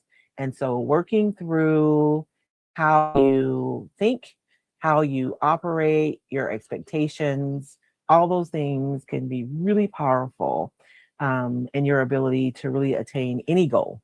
Mine are, business related primarily, but any goal that you have. Because being able to see yourself beyond the person that you are right now today is really hard. And being able to walk in it consistently and not return to old patterns or limiting thoughts is a challenge. So, being in when Jane's like, I took one of her courses and then I'm in her mastermind is super helpful. So she's going to be at the retreat. And last year, I saw the power of the work that she did with people because I'm going to be challenging you creatively. I was listening to the exit interviews, and there was a whole lot of Royce challenged me. Royce made me step outside my box. Royce really pulled me outside of. So there is that, right? Because we want to stretch. That's why we're coming, and we're coming together at the retreat. But the mind work sessions are not mind work sessions. The journaling sessions that Jane does really does help you to be able to see beyond like what you think you can do, or to at the very least to consider doing things outside of your norm. And we had one of the ladies at the retreat, and I teared up a little bit because she came to me the second day. It was like right after lunch, and she was feeling so empowered. And she's like, "Is it okay if I lead an exercise?" And I'm like, "Yeah." Like, you guys know how we are after lunch. And she did a beautiful job. And but it was through the work that she had done with Jane earlier in the week that brought her to that moment where she had the courage to step in front of a room full of strangers and lead that session. So I'm so happy that Jane is going to be there because it really does make a difference in the experience of my attendees. And I know that. Well, happy retirement, Carolyn. Oh my gosh. That is so awesome. What are you going to do with yourself, girl?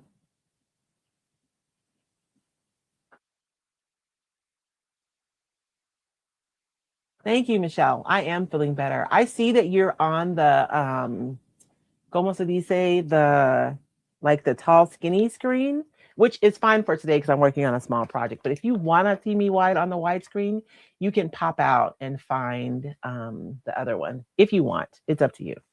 So I just want to make sure that that was dry before we go in decoupaging. But you see how those reflective marks really do look like the reflection of a glass. So we're going to go ahead and I should probably let that cool off for a few seconds before we put our flower in there um, inside of our cloche. This is so much fun. Maybe I should have waited to do these because I want to put my flower more over here, but I'm going to have to put it over a little bit so it doesn't go over those. But we'll let that cool off a little bit before we go on. And there's going to be a couple things that I'm going to do to this to make it the most transparent. So one of the things I'm going to need to do is find a gloss medium. And so I have Pintar's Decoupage Varnish Glue, and it's Silky Shine. So this is a gloss because all my mediums are, you guys know I like matte. So I'm going to use this to decoupage my paper. What we figured out, actually, Flea helped me figure it out. You guys know that your products that are matte, they have like little particulates in there. And what happens is they sit on the surface and the light is not able to like bounce directly because of the disturbance on the surface. And that's what makes your things look matte. Gloss doesn't have that. So the surface is super like glossy and the light bounces off more immediately, which is why it looks glossy.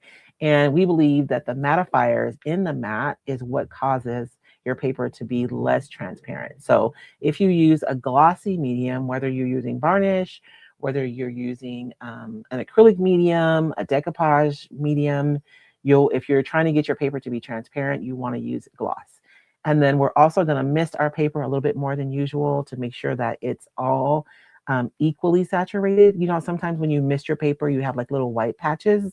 If you're trying to take advantage of the transparency of your paper, you don't want that. So we're going to mist it a little bit more than usual.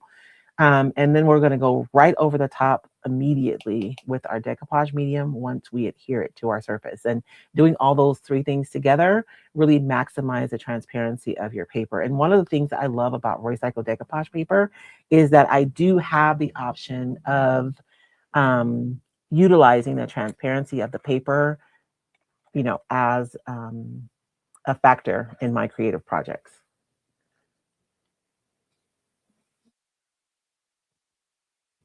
Right? Anything is possible.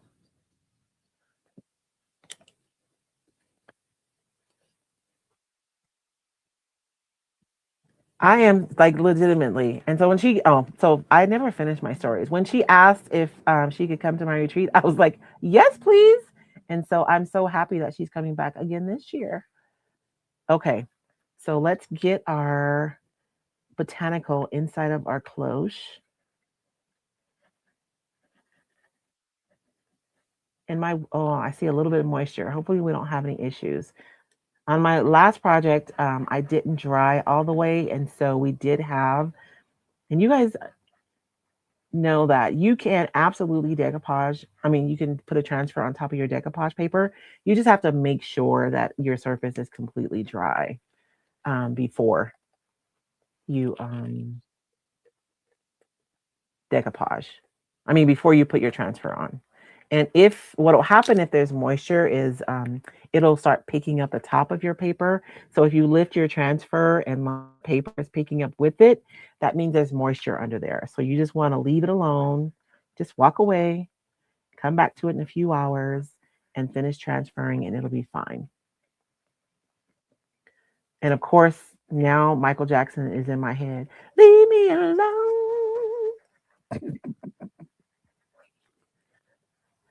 If you're just coming on, I forgot about I just didn't think about the time change. So we started at 9 a.m. this morning. I'm a little punchy. I'm a little punchy. It's early. I mean, I know it's not 9 o'clock anymore, but I had to get up early and I was up till 2 o'clock last night. So I am a night owl. I can be dead tired. And then at 10 p.m., I am just, I don't know, I'm ready to go. And I had a huge design project to work on last week.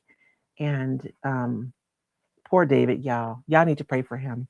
And I was so laser focused. And, you know, we were sick last week, not feeling well, and like working on that project in between naps. And just the pressure of getting it done by deadline. And so I finally got it done and it was such a release. And now my brain is like going 50 miles an hour. She is like ready for the next thing.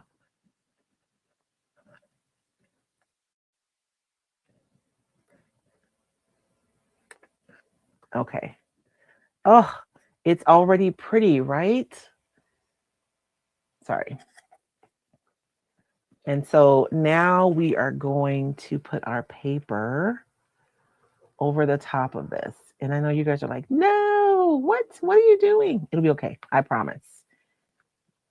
It's fine. It's fine. Everything is fine. And even when it's not fine, it's fine. And because we're putting that, remember I cut on the outside of my paper, right? Because I wanted to go over the top of my,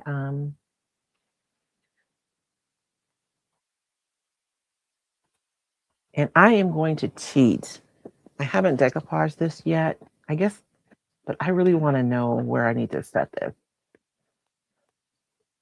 So I'm going to go ahead and trim this because that's going to help me line this up. Okay. And this cloche is also available, like a larger cloche too. So if you're looking at the cloche and you're like, oh my gosh, I need that cloche, but I wish it was bigger, it is bigger. We have a bigger version of this one. Okay, so my paper, I do want to make sure that this transfer is like adhered all the way before I go and decoupage over the top of it. I am going to mist my paper. And like I said, I'm not going to soak it, but you guys see how sometimes when you spray, you have like spots that are white. I don't want that. I need for it to all be uniformly the same transparency all the way through, right? So I'm going to sit this somewhere clean. Sit that right there. And then I'm going to use my gloss medium, right? I want those particulates from the matte medium to disturb the transparency of my paper. I don't have any small brushes out here.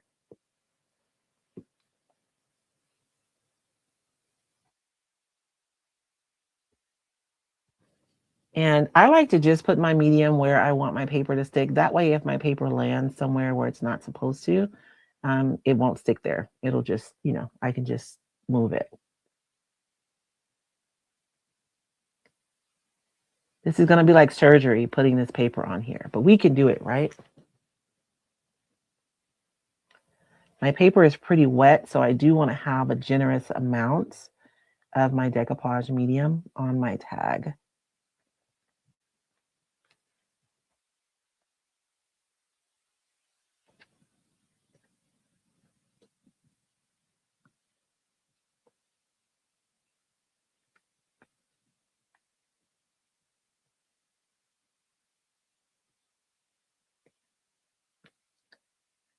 I'm going to tell you guys what's going through my head right now, and you can laugh at me because it's hilarious. You guys remember Steve Rogers when we were young, the Bionic Man?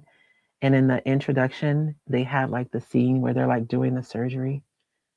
Don't, I don't know. I can't remember the music. I mean, it's playing in my head, but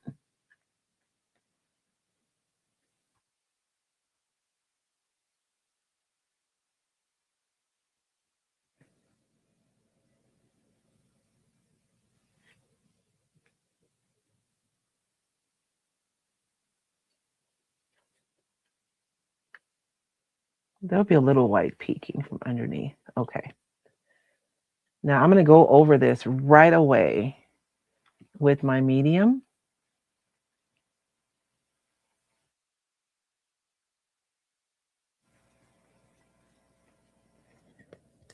Because I really, really want to maximize the transparency of, and now that my paper is down, I don't have to be as careful with my medium either. Usually what I'll do, like if I'm transferring, I call them medallions, like if you're transferring a piece of paper onto a surface, if I were to only go over this one part, it would look weird. Like it would look like I just stuck it on there because this part's matte and that part is shiny. So I'm going to go over the whole thing anyways, just to make sure that my surface is uniform.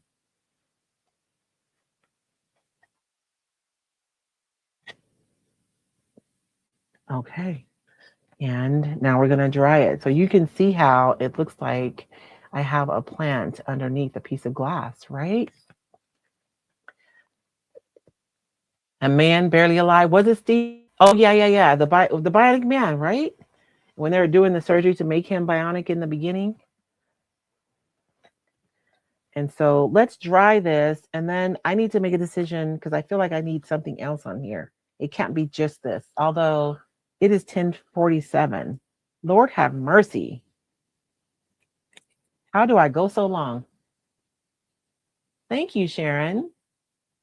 It's 7. Oh my gosh, you're in Hawaii. That's right. 7. What are you doing up this early?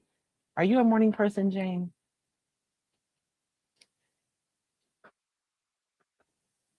No, it's funny because sometimes I'll have like customers get a little snippy with me about what time I get back to them the next day. It's because they're on the East Coast and I'm over here. I'm like, chill. It's like 7 o'clock here. I'll get back to you when I wake up, man.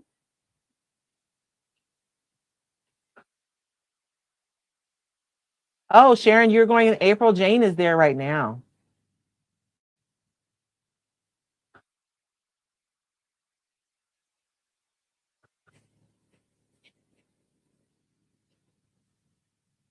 So, ironically, the white is showing through a little bit more than I thought it would, which is kind of nice. Because it's not like stark white. It's like a subtle white.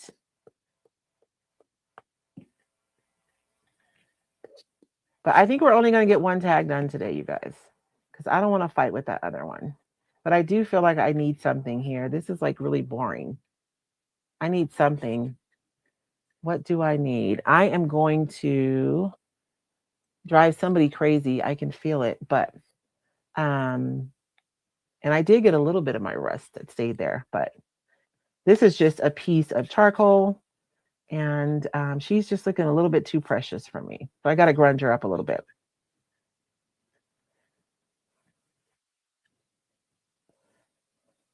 I love charcoal so much. And I know that it's not going to stay right now, but I'm going to cheat and just kind of stick my finger in a little bit of matte medium or whatever you have. Medium, actually, I'm going to end up using varnish because it was handier. Maybe it's clogged up already. I did not use, I guess I used the warm topography. I did pull that out, but that's about all that I pulled out ahead of time. And I'm going to go around and just touch that charcoal so it can be set in place. I just want to make sure that it looks organic. I don't want it to look like, I don't know.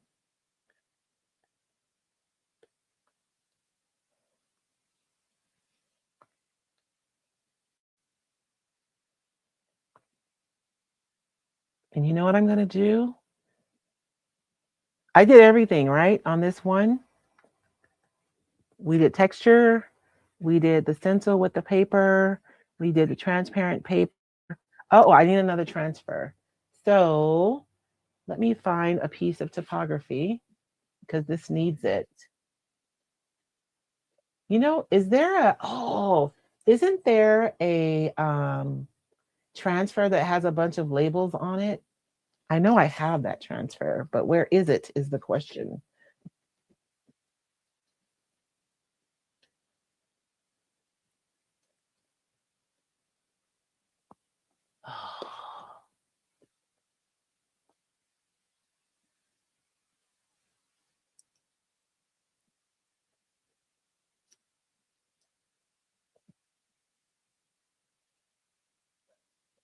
Oh man, I could have used a plant from here inside of my thing too. That'd have been cool. Maybe, well, I guess butterflies do go with flowers though. That wouldn't be exactly.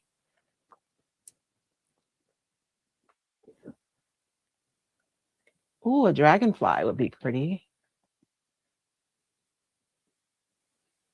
So right now I'm thinking a couple of things. I wish I could bring blue somewhere else on there. Um, somewhere. And two, like a blue dragonfly would be so perfect. I need to have a transfer that is the opposite of that flower.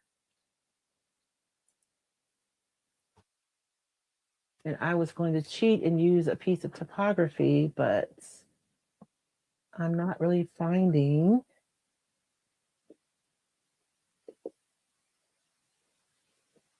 Oh, that's a paint inlay.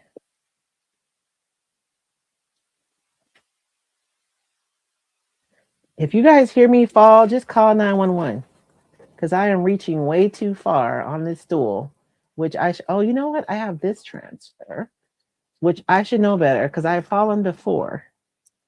And there are some of you who were there. I want to say it was either the patina class or the upholstery class. One of the two, not upholstery, the painted upholstery class. Um, so you guys remember this stencil? This is probably about as like opposite of a floral as I could get, right? Or as contradictory to a floral as I can get. So let's see if there's something in here I can use in the next 8 minutes.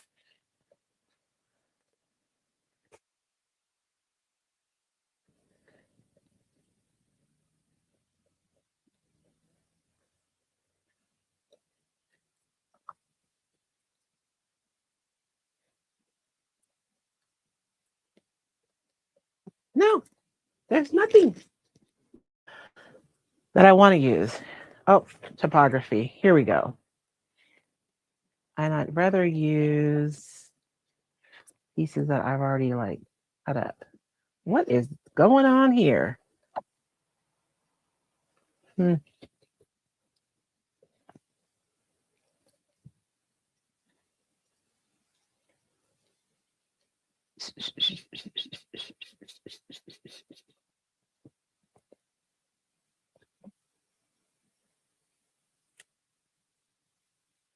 I don't know. You know, my problem is I want a label on here or something.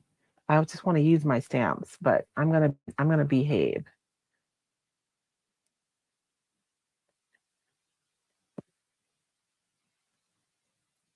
This is like the last bit from what this one was. Oh, see, I wanted specimen as a word, but I don't know if they have it in a smaller font. What was this one, you guys? This was a transfer. This is an older one.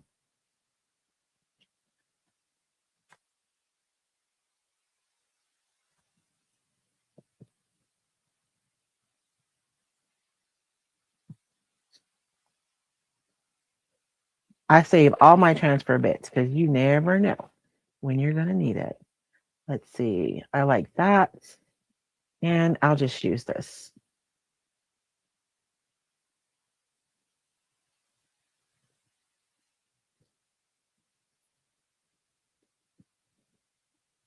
And I know this was a lot of somebody's thinking that's a lot of work for a tag. It is, and it really isn't about the tag. It's just about the exercise um, of kind of thinking outside yourself. So, in case you guys have not ever joined me on Monday, this is a mixed media Monday, and I play a game, and I have to draw out 4 random sticks from my mixed media mashup, and then I have to use everything that's on that stick. So I really have to be quick on my feet. When you guys are home, I don't think it's as hard, right? Because you can take your time. You really don't have a time constraint on it, and nobody's watching you. So I have to be quick on my feet and come up with something um, during the live. Like I legitimately don't know what I'm going to do until I get here with you guys. And so it's fun to watch me stumble around. And I mean, it's just play and discovery. So we were talking today about I'm calling it Mixed Media Monday, but I might rebrand it like to something else that has to do with like lab time or like a laboratory because that's what it is. We're here to play, to experiment, to discover. That's it. There's no test scores. There's no anything. It's just experimentation because where experimentation goes, creativity follows. And so that is what we're doing. Oh,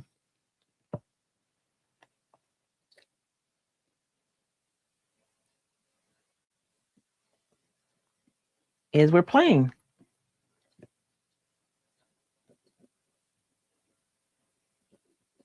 Even though like I'm like married to my beaker now, so now I got to figure out how to use it. And the thing about for a lot of us, we will do something like really cool. And our first inclination is to try to save it, right? To preserve it. But it comes from a limiting belief. Like if we're being honest with ourselves. Um, and the limiting belief is that we're not going to be able to do it again. When the reality is, if you've done it once, you could probably do it again, right? So I was thinking the other day, I did a painting. I don't know if you guys saw, I don't know how many of you guys follow my art page, but I'm on like a journey learning classical art and I did a painting. But that painting is on top of a project that I started years ago. But I needed a canvas and my canvases weren't going to be here in time because I had to have that done by a deadline for something. And so I painted over something that was already pre-existing, and I always have these random thoughts when I'm in my when I'm creating in my spaces. And that day, I was thinking about one of the biggest lessons. that I'm learning on this journey is the value and um, the value of the courage that you gain from doing it, and just the value of the walk of letting go, right? So the courage that it takes to let go, the lessons that you learn by letting go, because when you let go, you are basically saying to yourself that you trust yourself to be able to do the thing again, right? And so it's crazy that like paint and paper and I'm such a crybaby and glue, things that a lot of people consider to be frivolous can be so incredibly impactful in your own personal growth. And the courage that you gain from creating, it doesn't just stop on your craft table. You will feel it out in the real world and other parts of your life. So make time to create. It really isn't about creating, absolutely, but it's about so much more, so much more. Um, but that's my project for today, you guys. Um, you guys can see that you can see right through that paper and you can see the flower underneath. It's obscured, but you can see it though. It looks like it's behind glass. And so this was a really fun project. This was a project that we made inside of the membership. We spent like weeks playing with paper clay. Um, and this was the end result of one of our nights playing. And I think that it would be the perfect charm for this. So I'm probably, not probably, I'm going to glue a jewelry bell like this one onto the back of here. And then I will hang it from this tag. So that's it. That seems like a little tiny program for us being together for 2 hours today. But I do think that there was value in kind of taking our time to think through the process of what we wanted to do today. Um, and hopefully, you guys discovered something new, or even maybe something that you hadn't thought about that you'll try yourself. But I think that's it for today. The wooden tags, these, as I said at the beginning, I apologize ahead of time. I used to order from a company called Dairies. I don't even know how to pronouncing it right. I love them so much. Michael's bought them out during COVID, and they're not here anymore. So I don't know where you would find this specific tag, but it's a wood tag, right? You can find some on Amazon. I want to say maybe this is like 6x4. I don't have a thing to measure it, but roughly, if I had to guess, 7x5, 6x4, something like that, is the size of this tag though. But I mean, the idea is here, right? So you can utilize it on any substrate. But the main lesson from today is to please, please, please make time in your creative practice to play, to experiment, and to just do something to see what happens, because experimentation is where we grow creativity. So, where experimentation goes, creativity follows. Thank you guys so much for joining me this morning. You guys have a blessed week, and I will see you guys on Sunday, Lord willing. Have a blessed day.